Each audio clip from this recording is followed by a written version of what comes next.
My name is Leo, and for the last 10 years, I've made a living fixing things that most people think are no longer useful. I'm a specialized restoration contractor. That's a fancy way to say it, but most days it just means I'm covered from head to toe in white plaster dust, smelling like old wood and sweat.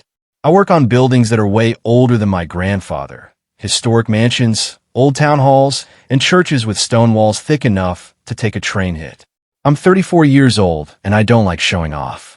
I drive a beat-up silver truck that's seen better days, and my wardrobe is nothing fancy, just heavy-duty work pants and plain t-shirts. If you saw me at the grocery store, you'd probably think I was just a guy struggling to make ends meet, and I liked it that way. I didn't feel the need to tell everyone that my business, Heritage Stone and Wood, was actually doing incredibly well. I had a house paid off in full and a bank account that would make most office workers jealous, but I kept that to myself. To me, the work was the reward. Then I met Clara. We met at a small bakery near one of my job sites. She was beautiful, the kind of woman who looked like she could be on a magazine cover. She was aspiring to be a luxury real estate agent, and everything about her was packaged to look like she was successful. She wore high heels even on casual Tuesdays, drove a shiny white car she could barely afford the lease on, and spent more on hair maintenance in a month than I spent on groceries. At first, I thought we were different in a good way. She was high energy and ambitious. I was calm and steady. But as the months went by, I started to notice a pattern. When we were alone, things were okay. But the moment we were around her friends or colleagues, Clara changed. She would introduce me with a little dip in her voice, saying, "This is Leo. He's in construction," like she was apologizing for my existence, like she was ashamed of me. Sometimes she'd suggest I stay in the car when she ran into a high-end boutique, or she'd, jokingly, tell me to remove the dirt out from under my fingernails before we went to dinner. I ignored it because I care about her. I thought she was just stressed about her career. I made excuses for her. She was obsessed with climbing the ladder and getting into the inner circle of the city's elite. She lived by the rule that perception is reality. If people thought you were rich, you were. If people thought you were important, they would be more accommodating, doors would be open. She didn't understand that in my world, reality is reality. If a stone wall isn't balanced, it falls down. No amount of perception or make-believe will keep it standing. The real trouble started on a Tuesday evening. Clara came over to my place, her eyes glowing with a kind of hunger I hadn't seen before. Somehow, she got an invitation to a private garden party hosted by a woman named Mrs. Eleanor Sterling. Now, in our city, the name Sterling meant something. They were old money, the kind of wealth that doesn't need a shout. Mrs. Sterling owned the Blackwood estate, a massive property on the hill that was basically a local legend. "Leo, this is it," Clara exclaimed, pacing in my living room. "If I could just get 5 minutes with Eleanor Sterling, my career is made. She's selling 3 of her smaller properties this year. If she gives me the listings, I'll be the top agent in the state by Christmas." "That's great, Clara. I'm happy for you," I said, genuinely meaning it. She stopped pacing and looked at me, from my messy hair down to my dusty work boots. "The invitation is for me and a guest. I want you to come, but..." She hesitated, biting her lip. "It's a very high-level event, Leo. These aren't the kind of people you're used to. They're sophisticated. They talk about art, wine, and global investments." "I can talk about those things," I said quietly, still trying to understand her. She laughed mockingly. "Honey, talking about how to mix cement isn't the same thing. Look, I want you there, but you have to promise me something. You have to stay in the background. Don't go off on your own. Don't try to join conversations you don't understand. Just stand by me, look nice, and try not to embarrass me. These people are way above your level, and I need this to go perfectly." The words felt like a slap. Way above your level. I didn't say anything. I just nodded. I wanted to see how far this would go. I wanted to see who Clara really was when she thought she was finally reaching the top. The next 2 weeks were a nightmare of preparation, mostly for me, according to Clara. She insisted on taking me shopping for a suit, but I told her I already had one. She rolled her eyes, assuming it was some cheap, boxy thing I'd bought for a funeral years ago. She kept sending me etiquette tips via text message, reminding me which fork to use and telling me not to use slang. What she didn't know And what she never bothered to ask was that I had been spending 4 days a week at the Blackwood estate for the past 7 months now. Mrs. Sterling had hired me to do a complete restoration of the estate's historic chapel and the main library. It was the biggest contract of my career, worth hundreds of thousands of dollars. Eleanor Sterling wasn't just a potential client to me. She was a woman I'd shared tea with almost every afternoon. She was a woman who had seen me covered in grease while I fixed her ancient boiler just to be helpful. She called me Leo and knew all about my dog, my love for jazz, and my obsession with 18th century masonry. But Clara never asked about my day. She'd ask if I was tired or if I'd made enough money to take her to that new expensive bistro, but she never cared to ask where I was working. To her, a job site was just a job site. Construction was just manual labor. Nothing important, nothing more. She couldn't imagine that the dusty guy she was dating was currently the most trusted person in Eleanor Sterling's life. The night of the party arrived. Clara picked me up in her lease car. She was wearing a dress that must have cost 3 months of her rent. She looked stunning, but her face was tight with nerves. She looked at me in my suit, a custom-tailored dark charcoal wool that I'd paid a lot of money for years ago, and she looked surprised. "You actually look okay," she admitted. "Just remember what we talked about. Stay quiet. Don't talk to anyone unless they approach you first.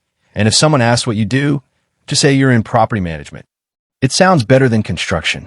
And for heaven's sake, let me do the talking if we meet Mrs. Sterling." Property management. I repeated, keeping my face blank. Got it. As we drove up the long, winding driveway of the Blackwood estate, Clara was so nervous and uneasy. The grounds were lit up with thousands of fairy lights. Valets in white gloves were moving luxury SUVs and sports cars. It was a sea of silk, diamonds, and expensive cologne. Just pure luxury.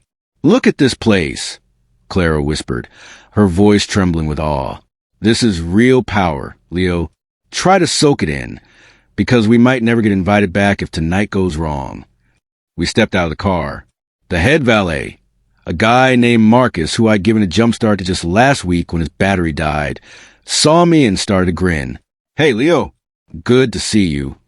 I gave him a sharp look and a tiny shake of my head. He caught on instantly, coughing into his hand. "Good evening, sir. Enjoy the party."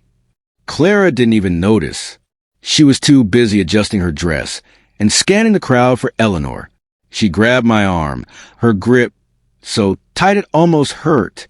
"Okay, she's over there, near the fountain. Oh my God, she's talking to the mayor. Leo, stay behind me. Don't say a word unless I nudge you." We began to walk through the crowd. Clara was transformed. She had this fake, bright smile plastered on her face, nodding at people she didn't know, trying to look like she belonged. I walked a step behind her, watching the way people looked at her, with a mix of boredom and mild pity. They could tell how desperate she was. As we got close to the fountain, Clara took a deep breath. This was her moment. She waited for a tiny gap in the conversation, then stepped forward, pulling me along like a reluctant toddler. "Mrs. Sterling?" Clara said, her voice a pitch higher than usual. "I'm Clara Vance, from Premier Realty. We spoke briefly at the charity auction last month. I just want to say what a magnificent gala you've put together. The estate looks absolutely flawless." Eleanor Sterling, a regal woman with sharp blue eyes and a crown of silver hair, turned slowly. She looked at Clara with a polite, distant expression. "Ah, yes, Miss Vance. Thank you for coming." Clara beamed, her chest swelling. "And I wanted to introduce my guest, Leo. He's in property management. We were just saying how much we admire the architecture here." Clara gave me a look that said, "Don't you dare speak." But Eleanor Sterling wasn't looking at Clara anymore. Her eyes had moved to me. Her entire face changed. The polite mask dropped, replaced by a massive, genuine smile of pure delight. "Leo!" she exclaimed, stepping right past Clara as if she were a piece of patio furniture. She reached out and grabbed both of my hands. "I didn't think you'd actually come. You told me last week you hated these stuffy things. I told the caterers to make sure there was plenty of that craft bourbon you like in the library." The silence that followed was heavy. I could actually hear the gears in Clara's brain grinding to a halt. Her jaw didn't just drop. It hung open. She looked at me, then at Eleanor, then back at me. Her face went from pale to a ghostly white. You know him? Clara stammered, her voice cracking. Eleanor laughed, a warm, rich sound. Know him? My dear, I don't know what I'd do without him. Leo is the only reason this house isn't crumbling into the hillside. He's the most talented restoration specialist I've ever met. He's been my right hand for months. She turned back to me, her eyes twinkling. In fact, Leo, I was just telling the mayor here about the work you did on the chapel ceiling. He wants you to look at the old town hall next month. The mayor stepped forward, offering his hand. So you're the famous Leo. I've heard you're a miracle worker with stone. I shook his hand, finally letting a small smile creep onto my face. Just a guy with a hammer, Mr. Mayor, just doing honest work. I glanced at Clara. She looked like she wanted the earth to open up and swallow her whole. The property manager, she was ashamed, was currently being courted by the most powerful people in the city. The man she thought was below their level was the one they were all waiting to meet. And this was only the beginning of the night. The silence near the fountain felt like it lasted an hour, even though it was probably only a few seconds. Clara's face was full of total confusion and deep regret. Her mouth kept opening and closing, but no sound came out. She couldn't believe it. She looked like a fish out of water. I just stood there, feeling the weight of the mayor's hand on my shoulder and the warmth of Eleanor's smile. For the first time in our entire relationship, I felt like I was actually standing on solid ground, while Claire was the one who looked like she didn't belong. Eleanor didn't notice attention at first, or maybe she did and just chose to ignore it.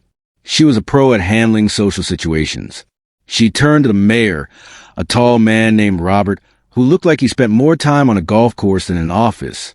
Robert, you remember the state of the West Wing last winter? The damp was so bad you could smell the rot from the driveway. 3 different big names. Firms told me I should just tear it down and build a modern extension. They said the old methods were dead. The mayor nodded, looking interested. I remember. It was a crying shame. That wing has been there since 1890. Exactly. Eleanor said, squeezing my hand before letting go. Then Leo shows up. He spends 2 days just sitting in a room, looking at the walls, not saying a word. I thought he was crazy. But then he tells me the problem isn't the roof. It's the way the original stone was sealed 50 years ago. He used some kind of special lime mix. What was it called, Leo? It's just a traditional hydraulic lime wash. I said, trying to keep my voice casual. The old stone needs to breathe. If you trap the moisture inside with modern paint or cement, the house basically starts to choke itself from the inside out. I just gave it some air. The mayor looked at me like I'd just explained how to turn lead into gold. Incredible. We have the same issue with the foundation at the town hall. It's been sinking for a decade, and every expert we hire just wants to pour more concrete into the holes. It's making it worse. That's because concrete is heavy and rigid. I explained, forgetting for a moment that Clara was even there. Old buildings are like living things. They move and shift. You need materials that move with them, not against them. As I was talking, I caught Clara out of the corner of my eye. She was trying to shift her weight, looking for a way to jump into the conversation. She has a desperate look in her eyes, the kind she usually had when she saw a celebrity. She finally forced out a high-pitched laugh that sounded extremely fake. Oh, Leo is always so modest, she chirped, stepping closer and put her hand on my arm. Her grip was like a vice. He's such a perfectionist. I'm always telling him he needs to share his secrets more often. We'd had so many long talks about the Blackwood project. Haven't we, babe? I looked down at her hand, then back at her face. We hadn't had a single talk about the Blackwood project. Not once, and every time I try to mention my day, she starts scrolling through her phone or tell me she didn't want to hear about work stuff while we were relaxing.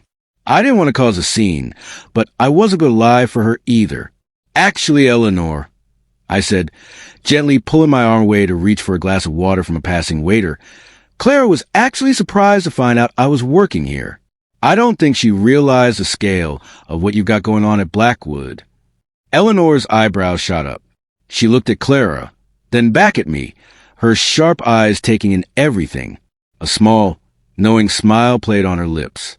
Is that right? Well, I suppose Leo is a bit of a mystery man. He doesn't exactly go around shouting about his talents.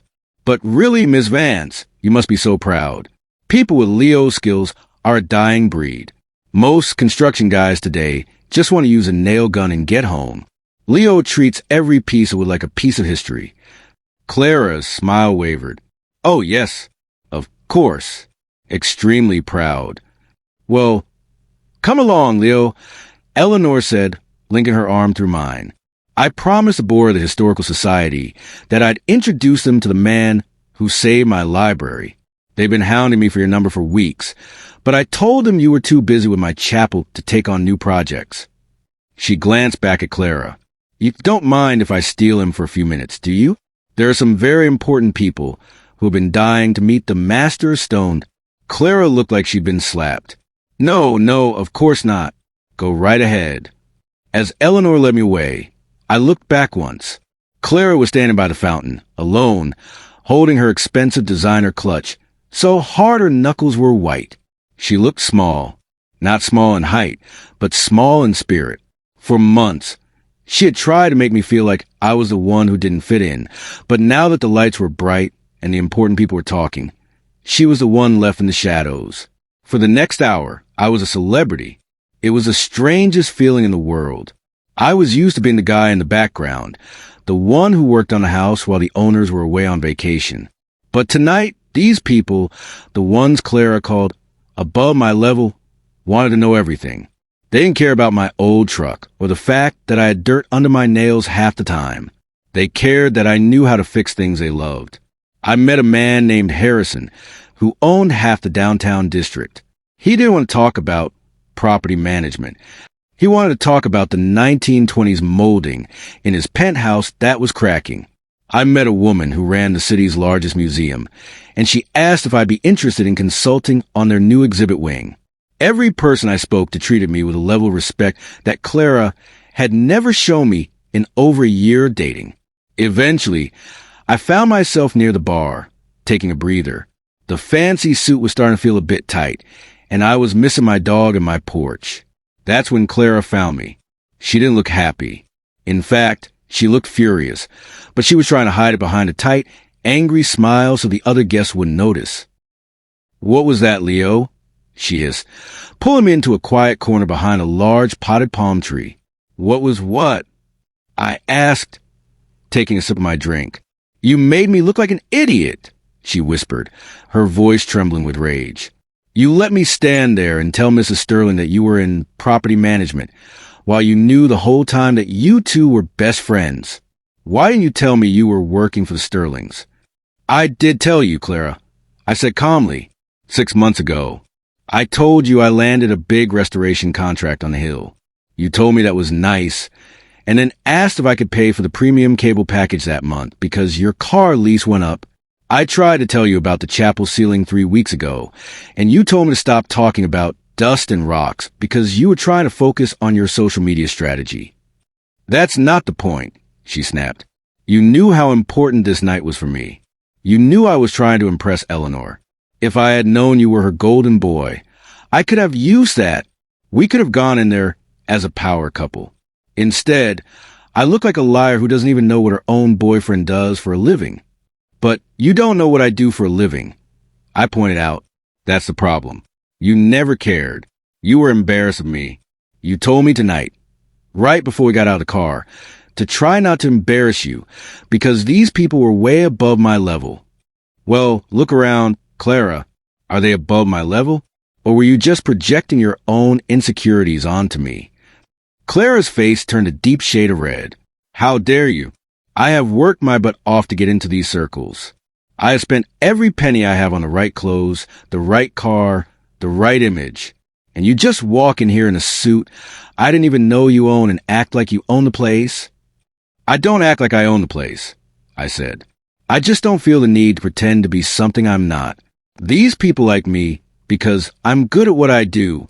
They don't care about the image you're so obsessed with. They care about substance. Something you've forgotten all about.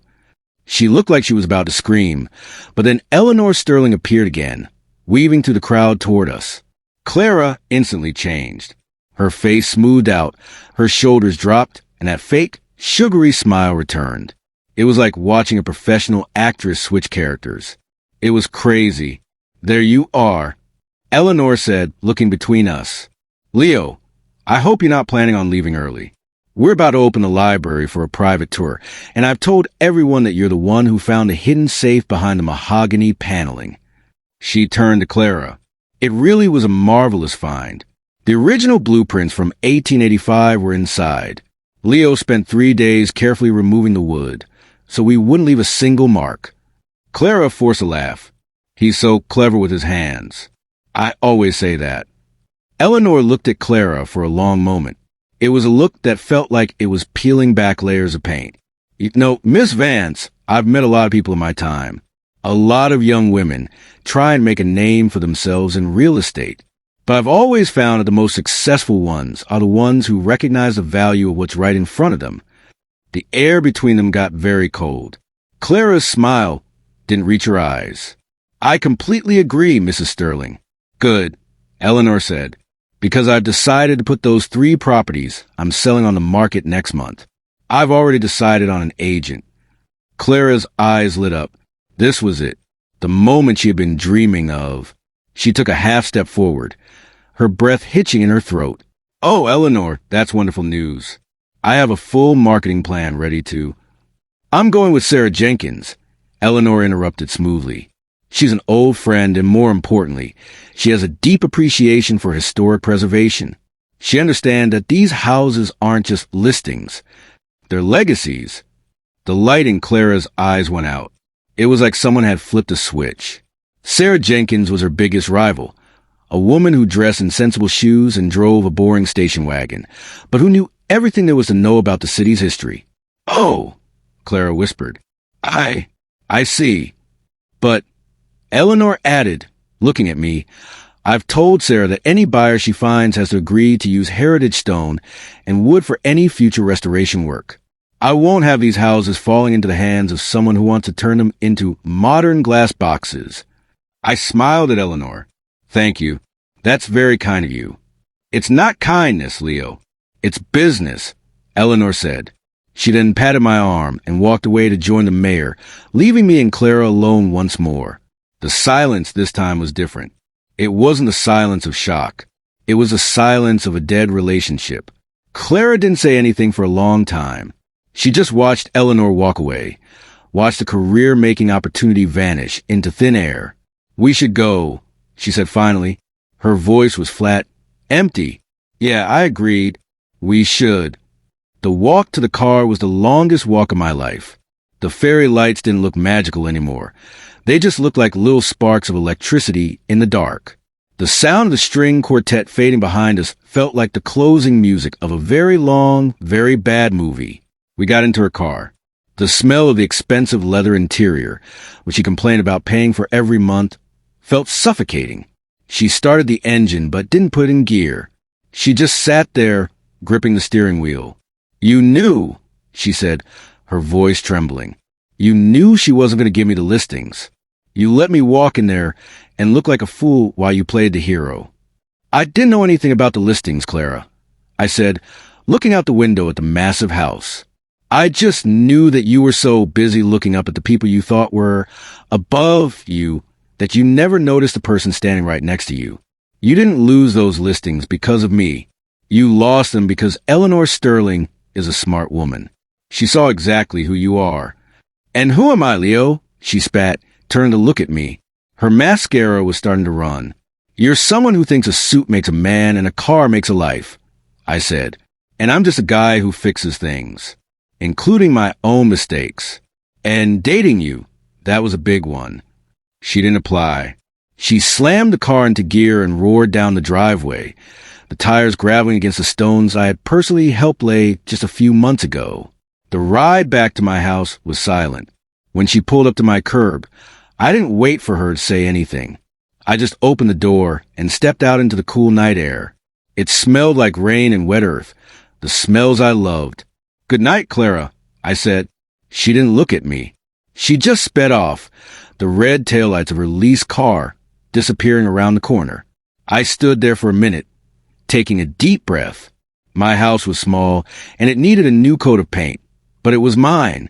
Every brick, every piece of wood, every cent. I went inside, kicked off the expensive shoes, and let my dog, Cooper, jump up to greet me.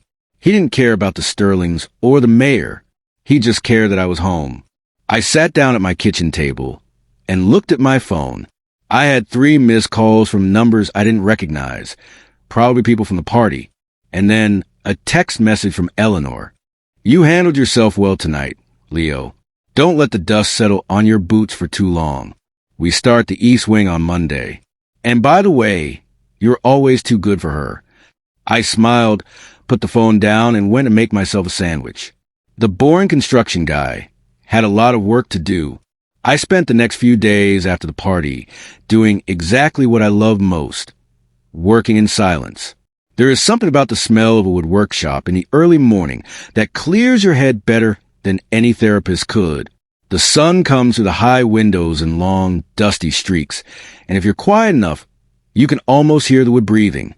I was working on a set of white oak banisters for Eleanor's library, and every pass of my plane took off a shaving of wood as thin as a piece of paper. It was peaceful, it was real, and it was exactly the opposite of the life I had been living with Clara. But the peace didn't last as long as I hoped. My phone, which usually only buzzed a few times a day for supply orders or my mom checking in, started acting like it was possessed. The Blackwood bump, as my friend Kevin called it later, was in full swing. Apparently, word spreads fast when the most powerful woman in the city and the mayor both give you a public stamp of approval. I had messages from people I'd only seen on the news, business owners, board members of the Historical Society, even a guy who owned a professional sports team. They all had projects. They all had historic treasures that needed a master's touch. It was a lot to handle for a guy who preferred to eat his lunch off a tailgate, but I did my best to be professional. I spent my mornings on the phone and my afternoons on the scaffolding. I tried to keep my mind off Clara, but in a small city like ours, you can't just delete a person from your life, especially when they spend a year trying to weave themselves into every social circle they could find. About a week after the breakup, I was down at the old town hall. The mayor had made good on his word and asked me to look at the foundation issues that were threatening to shut the building down. It was a massive job. The basement was damp, smelling of 100 years of stagnant water and old secrets. I was down there with a high-powered flashlight, poking at a support beam that looked like it had been chewed on by time itself, when I heard footsteps on the concrete stairs. I figured it was the building manager come and tell me they were locking up, but when I turned around, it wasn't a guy in a janitor's uniform. It was a woman I'd never seen before. She was wearing work boots that had actually seen some work, a pair of faded jeans, and a jacket with the logo of a local landscaping company on the back. She had a coil of measuring tape on her belt and a notebook tucked under her arm. "You must be Leo," she said, her voice echoing in the hollow basement. She didn't sound like she was trying to impress me. She sounded like she was tired and had a lot to do. "I'm Sophie. I'm the landscape architect the city hired to handle the drainage issues outside. The mayor told me if I wanted to know where the water was actually coming from, I had to talk to the guy in the basement."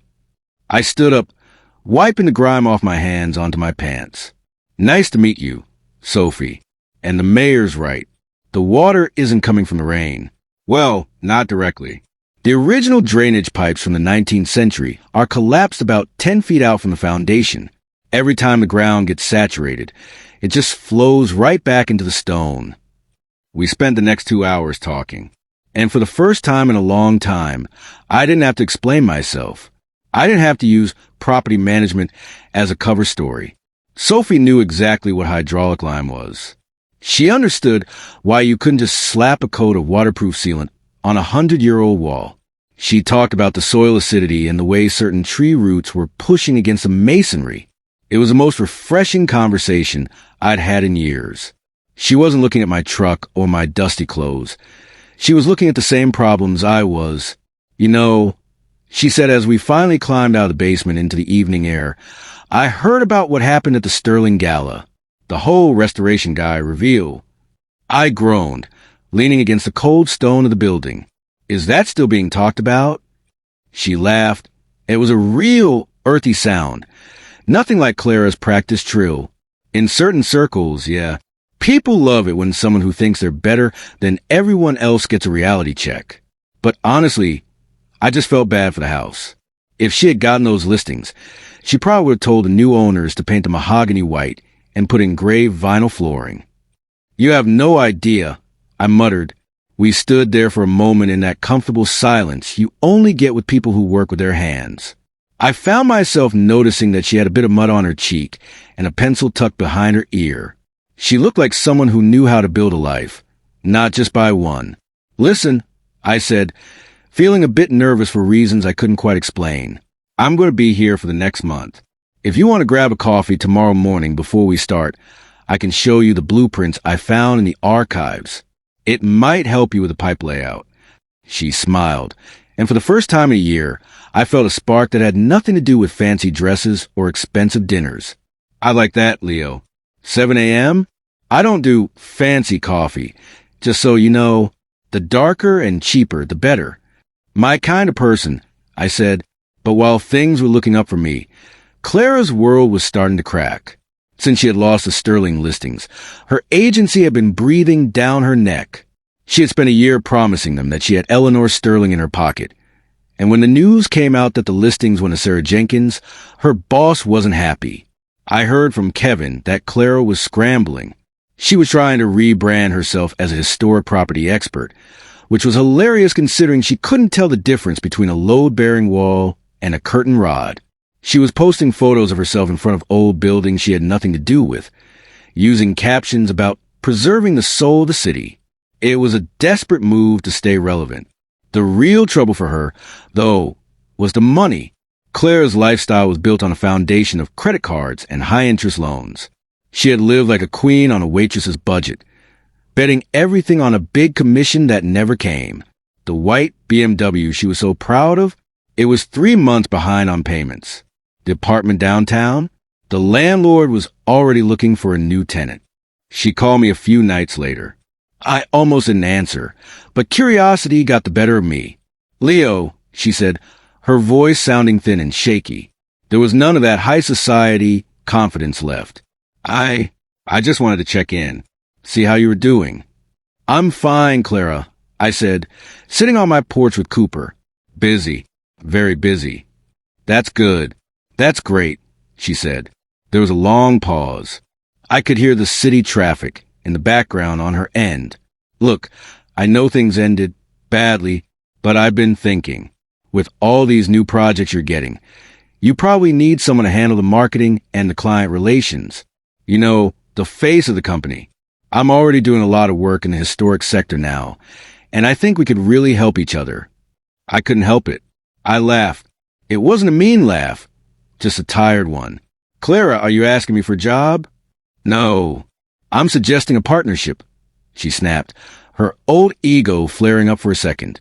You do the manual stuff, and I handle the people who actually have the money. It's what we should have been doing all along. We'd be unstoppable. Clara, I said, leaning back and looking up at the stars. I don't need a face for my company. My work is the face of my company. And the people who have the money, they don't want a marketing pitch. They want someone who knows how to keep their roof from caving in. You don't want to work with me. You want me to save you from the mess you've made. That's not fair, she whispered. It's the truth. You spent a year telling me I was below your level. Now that you've realized my level is actually where the stability is, you want back in. But it doesn't work like that. I'm done being an accessory for your image. Clara, I'm building something real now. I hung up before she could respond. It felt like a weight had been lifted off my chest. I realized then that I wasn't angry anymore. I was just done. The next morning, I met Sophie at the diner near the town hall. We sat in a booth that had seen better days, drinking coffee that tasted like burnt beans and wood smoke. We spread the blueprints out over the table, our shoulders brushing as we traced the lines of the old city. We talked about stone and water and how to fix a world that was falling apart. She told me about her family how her dad had started the landscaping business with one lawnmower and a dream, and how she had gone to school to learn how to make the earth work with the buildings instead of against them. She didn't care about designer bags or climbing the ladder. She just wanted to do good work. As we were leaving the diner, I saw a familiar white BMW pull into the parking lot of the bank across the street. Clara got out, looking tired even under all that makeup. She was holding a stack of papers, her head down. She looked like she was fighting a war she was destined to lose. For a second, I felt a twinge of pity. But then Sophie said something funny about a grumpy city inspector we both knew, and I looked at her, at the mud on her boots and the genuine smile on her face, and I realized I was finally looking at the right things. The boring construction guy had finally found someone who didn't see him as a project to be fixed or an embarrassment to be hidden. He'd found a partner. And as we walked back toward the town hall to start our day, I knew that whatever happened next, the foundation was finally solid. But the story isn't over yet. Clara wasn't the type to go down without one last fight, and she was about to make a move that would put everything I'd worked for at risk. She was about to try and pull one last grand move using the Sterling name, and this time, it wouldn't just be my heart on the line. It would be my reputation. The sun was just starting to peek over the trees when I got to the Blackwood estate on Monday morning. I had my coffee in one hand and a set of chisels in the other. Working on that chapel was the kind of job that made all the years of dusty workshops and sore muscles worth it. It wasn't just about the money anymore, though the money was better than I ever expected. It was about the feeling of the wood under my hand and the knowledge that I was keeping something alive. I felt settled. I felt like I finally knew where I belonged. Sophie had dropped by the night before with some sketches for the new garden paths around the chapel, and we had spent the evening talking about how the stone and the greenery should flow together. It felt easy. There was no pressure to be impressive. I was just Leo, and she was just Sophie, and that was enough. But as I was setting up my workbench, my phone rang. It was an old buddy of mine, Mike, who worked as a building inspector for the city. Mike and I had known each other since we were kids, and he wasn't the type to call early in the morning unless something was wrong. Leo, he said, and I could hear the worry in his voice. I'm standing at the old Miller house on the east side. Someone just started a massive renovation here, and they've got your company name, Heritage Stone and Wood, all over the permits and the signage. My heart skipped a beat. Mike, I haven't taken a new job in 3 weeks. I'm full up at the Sterling estate. What are you talking about? Well, he sighed. The owner of the house is a guy named Julian Thorne. He's some hotshot developer from out of town. He told me his business manager handled everything and that you were the lead contractor. Leo, you need to get down here. They're ripping out the original floor joists and replacing them with cheap pine. If your name is on this, your reputation is going to take a hit before the week is out. I didn't even pack up my tools. I just threw them in the back of the truck and drove across town as fast as I could. The Miller house was a beautiful old Victorian that had been empty for years. It was a project I'd always wanted to tackle, but seeing it now made my blood boil. There was a giant banner draped over the porch that said, Restoration by Heritage Stone, and would, in big, bold letters. Beneath it, in smaller print, it listed Clara Vance as the lead designer and project manager. I pulled into the mud-covered driveway and jumped out. The sound of saws was coming from inside, but it was the wrong kind of sound, the sound of people who were rushing, not people who were being careful. I walked up the steps and pushed past a couple of guys who were hauling out pieces of original mahogany trim, like it was junk. Who's in charge here? I shouted. A man in a sharp suit and a hard hat that looked like it had never touched a speck of dust stepped out from the parlor. He looked at me with a confused expression. I'm Julian Thorne, he said. Who are you? I'm Leo, the owner of Heritage Stone and Wood, and I want to know why my name is on your sign when I've never seen your face before in my life. Julian's face went pale. He looked back toward the kitchen, and that's when Clara walked out. She was wearing a high-visibility vest over a designer outfit, and for a second, she looked like she wanted to run. But then she straightened up, trying to put on that fake boss persona she loved so much. Leo, she said, her voice wavering. I was just about to call you. Julian and I were just getting the demo started so you could swoop in and handle the artistic stuff. I figured I'd save you the headache of the early work. I walked right up to her. Ignoring Julian for a second. You used my name to get a contract. Clara, you told this man I was working for you. You pulled permits using my license number. Do you have any idea how illegal that is? Julian stepped between us, looking back and forth. Wait a minute. Miss Vance told me you two were partners. She said she managed the business side, and you handled the cruise. She showed me the contract from the Sterling estate as proof of your joint ventures. I paid her a $50,000 deposit to secure your team for the next 6 months. $50,000? I looked at Clara. She looked down at her shoes. She had used the Sterling Gala and the fact that we used a date to scam this guy into giving her a massive payout to cover her debts. She was using my reputation to sell a lie, and she was destroying a historic house in the process. Julian, I said, turning to the developer, I am not her partner. I haven't spoken to her in weeks.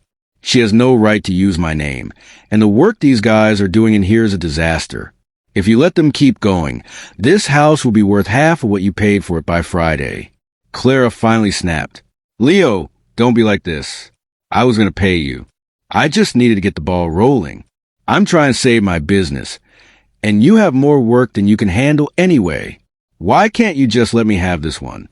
Because you're a fraud, Clara, I said quietly. And I won't let you drag my name to the mud because you can't live within your means. I spent the next 3 hours on the phone with my lawyer and the police. It was a mess. Julian Thorne was furious, not just at Clara, but at himself for being so easily fooled by a pretty face and a few big names. He fired her on the spot, but the damage was already done. The news of his scam involving the Sterling restoration specialist started to leak out. By that afternoon, my phone was ringing with worried calls from the Historical Society. I knew I had to handle this the right way. I couldn't just hide. I called Eleanor Sterling and asked if I could meet her at the estate that evening. I also invited Julian Thorne and Sarah Jenkins, the agent who had actually won the Sterling listings. I needed to clear the air once and for all. We met in the library, the room I had spent months pouring my soul into.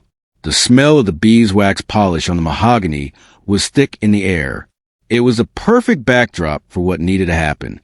Eleanor sat in her large wingback chair, looking like a queen ready to pass judgment. Julian looked embarrassed, and Sarah looked concerned. Told them the whole story. I didn't hold anything back. I told them how I'd let Clara look down on me because I thought I cared about her. I told them about the property management lie at the gala, and I told them how she had used the very room we were sitting in to trick Julian into a fake partnership.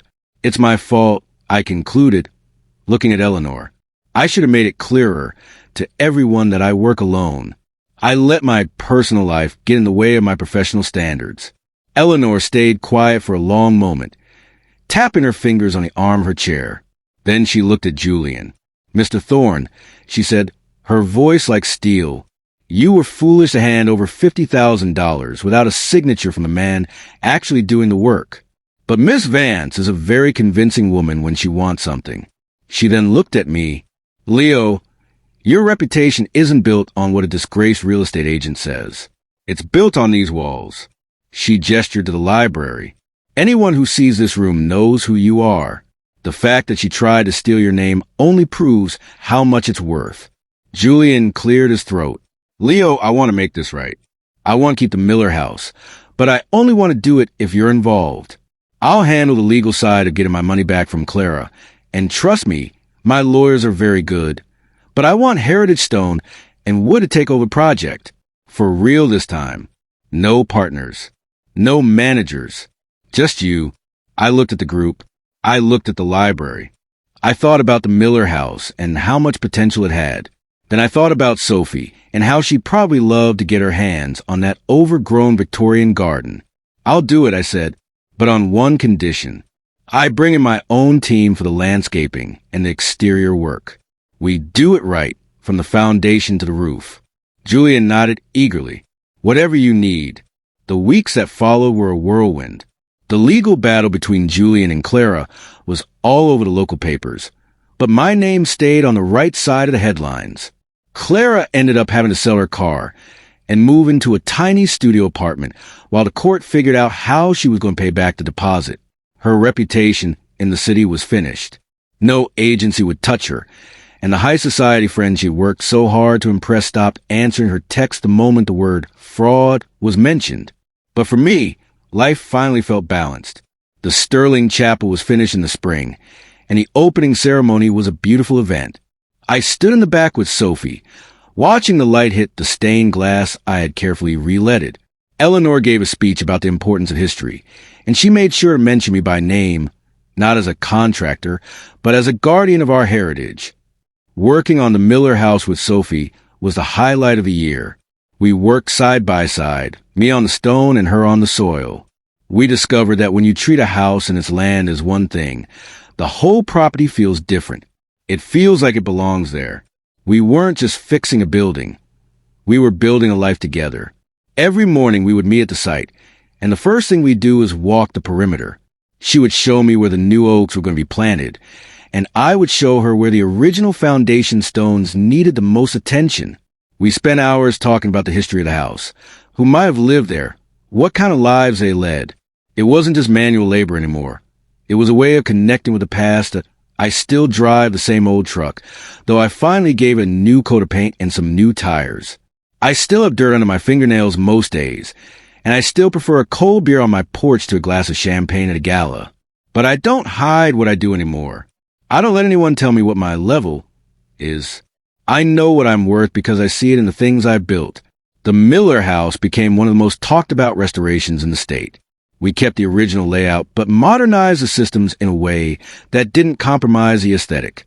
We used traditional hydraulic lime mortar, hand-carved with trim and period-appropriate colors. It wasn't the fast way, and it certainly wasn't the cheap way, but it was the right way. I ran into Clara one last time, about 6 months later. I was coming out of a hardware store, and she was walking toward a bus stop. She looked different. She wasn't wearing the designer clothes or the high heels. She was wearing a simple uniform for a local catering company, and her hair was tied back in a plain ponytail. Our eyes met for a second, and I saw a flash of the old Clara, the one who wanted the world to see her as special. But then she looked away, adjusted her bag, and kept walking. I didn't feel angry. I didn't feel like I'd won. I just felt finished. I got into my truck, where Sophie was waiting with a map for our next project, an old lighthouse on the coast that everyone said was a lost cause. "You ready?" she asked, smiling as she handed me a coffee.